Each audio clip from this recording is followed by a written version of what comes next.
Mobility is essential to everyday life, but this fossil-fueled convenience comes at a cost. The good news is a slate of new technologies has arrived to revolutionize transportation as we know it. First stop, Anaheim, California, to meet Henrik Fisker, the man behind the green supercar, the Fisker Karma. The vision was to have an environmental friendly car with no compromise. So when you look at environmental friendly cars today, you always think they're small, they're ugly, they're slow, and we're kind of doing exactly the opposite. The Karma can do 0 to 60 in less than 6 seconds, has the power of a V8 with better fuel efficiency than a Prius.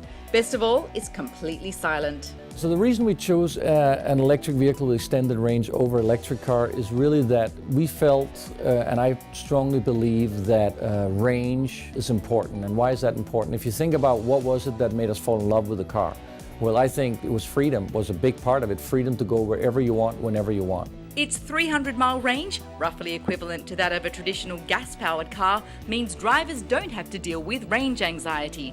The Karma's first 50 miles are pure electric. Once the battery is depleted, the 4-cylinder engine kicks in to power it another 250 miles.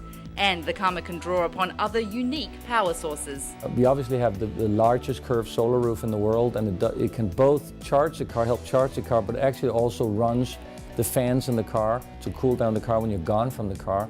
So you use solar energy, which is free and emission-free, to partly power this vehicle. Fisker takes sustainability to the next level with its high-end eco-interiors. We use reclaimed wood.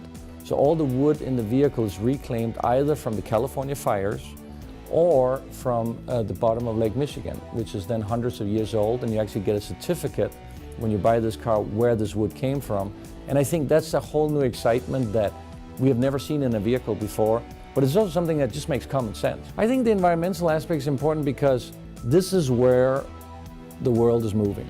It's not something that is just a short-lived discussion point anymore. It's something where everybody in the world is realizing we need to do something to get a cleaner planet in the future. So for me, it was really a matter of almost dipping into the future, really saying, why can't we have the future now? Our next technology hails from Albuquerque, New Mexico, but we've come to Harley-Davidson in Glendale, California to witness this spark of genius in action. I'm John Mead from Interpulse Incorporated. We manufacture the Pulstar pulse plugs. A pulse plug is actually very different from a spark plug.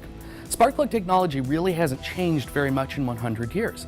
Pulse plugs are the first major advancement that we've seen in over a century on the ignition technology for a combustion engine. The Pulstar may look like a regular spark plug, but it's what's inside that counts. It has an electrical device called a capacitor built into the plug.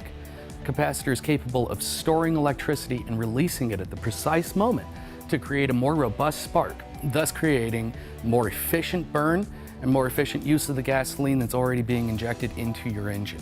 The pulse plug increases torque and improves horsepower, resulting in better fuel economy and less CO2 emissions. Pulse plugs are being used in a wide variety of vehicles, everything from a Prius and improving the fuel economy in that car, all the way to Harley-Davidson motorcycles, and they're also increasing the fuel economy in these as well. Pulstar technology has other green benefits too, giving ethanol a shot at becoming a primary fuel. Pulse technology is a game changer.